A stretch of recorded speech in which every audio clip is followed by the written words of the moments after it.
Right, ladies and gents, just make sure we go in it. Oh yeah, and record. This is a little thank you video, so obviously otherwise known as an unboxing, but obviously it came in a jiffy bag, and we all know what a jiffy bag came really well wrapped. So if it's not your thing, just crack on with the next video.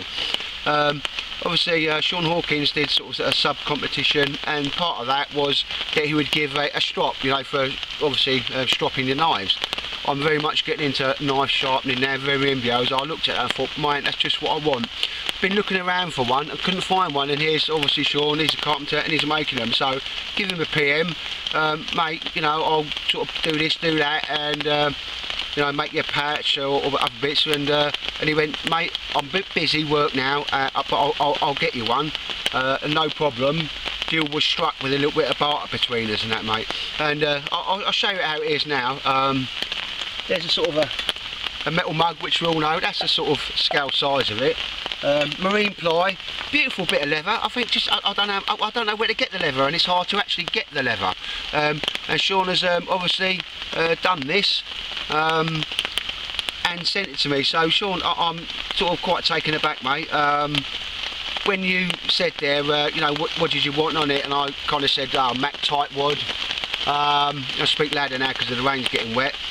And you know, somebody else, EH20 or whatever, said, oh, I'll put a cat badge on it for He'll Love You and that, and obviously there was some conversation, but my regimental cat badge is quite big because we don't have regimental colours, so we have some of our battle honours on the cat badge itself. Even us ourselves, the old green jackets used to call it the bin lid because it's so big anyway. So conversation on the phone, mate, and I think when you saw it you knew what I meant. It's just too much detail, mate, and too big. And so, you know, put the phone down and, you know, tight wad in, you know, in any type of font you wanted. I mean, the one you did for Mr. Scoot was absolutely fantastic. So I'm really gobsmacked and taken aback, mate. How this is like been personalised for me is unbelievable, because when I turned it over, when I took it out and I turned it over, it's got Mac tightwad on it, and underneath you, and in the letter you said, mate, and you couldn't, it's just too detailed. You need a, you know, you could get the cat badge on there, but it needs to be that big to be in detail, mate. But I think inadvertently, and I know you must have gone and done some research on this, mate, you didn't just pull this out of the hat, but what we have here,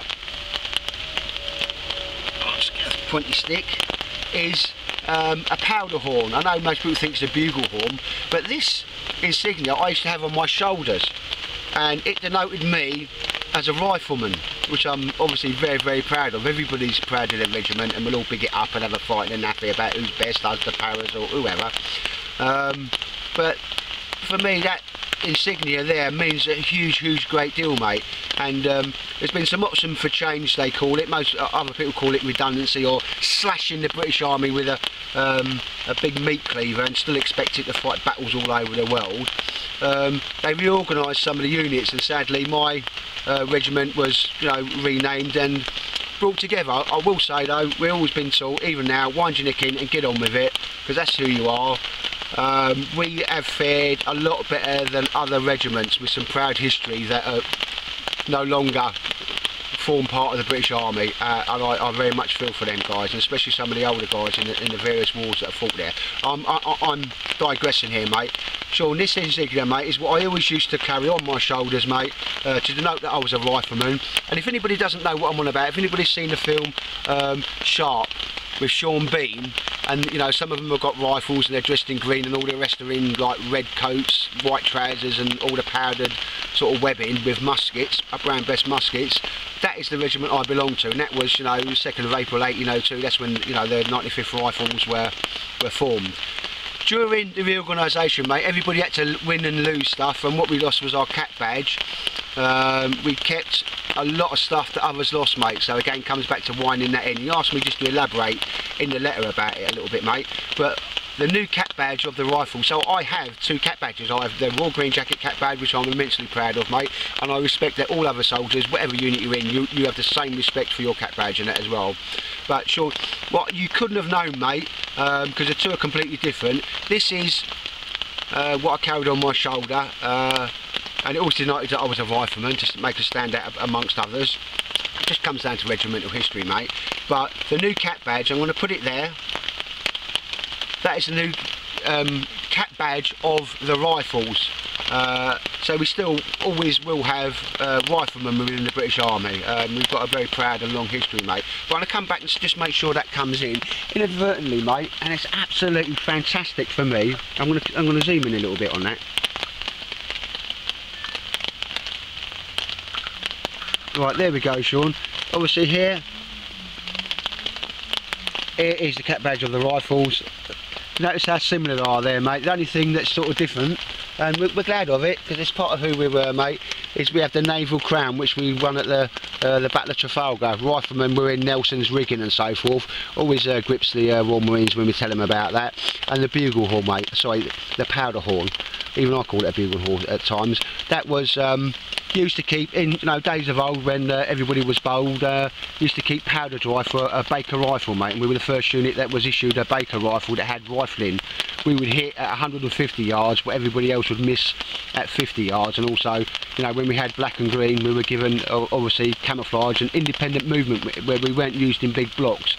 We would go ahead of the formation using camouflage and concealment, even in the Battle of Waterloo and Trafalgar and that type of stuff. And given, we would take out the officers, the drummers and all that type of stuff. We was the Army's first sharpshooters, because then we was given a rifle that could actually hit something. The Brown Bess was just fire on volley. I'm going into it too much, mate, anyway, so I'm going to stop that digression. But you asked for a little bit of history, but you have no idea, mate, how much that insignia means. One, because I carried it all my service life, and that is so close to the new rifles cap badge. Shaun, we've had a little hit the bushcraft sheets and a couple of other bits of bush box pouch, mate. They will be on their way to you, and I've got my idea on a little something else, mate, okay? Because I know you said you're more than happy with the trade that we're going to do. But Shaun, thank you very much, mate. You have no idea. I'm not going to sort of get wax lyrical about it, how much and how personalised that is for me, mate. So thank you very much, mate. And what I will say to anybody else, if you're looking for a strop, yeah, sorry there, the old camera seemed to turn itself off.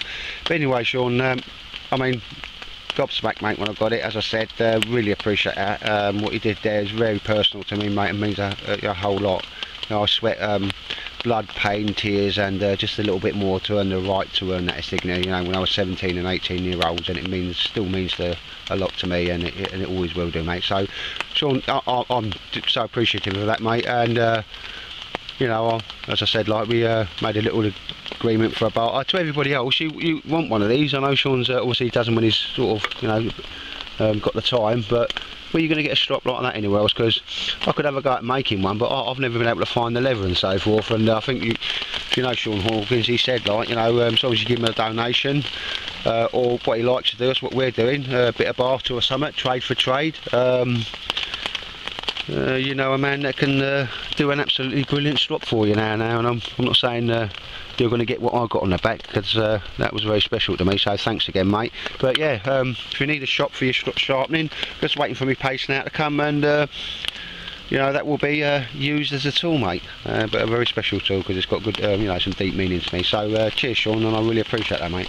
Hopefully you're going to be happy with the stuff I'm going to make and send back to you, mate. Anybody else? Right, ladies and gentlemen on YouTube, take care. Bye.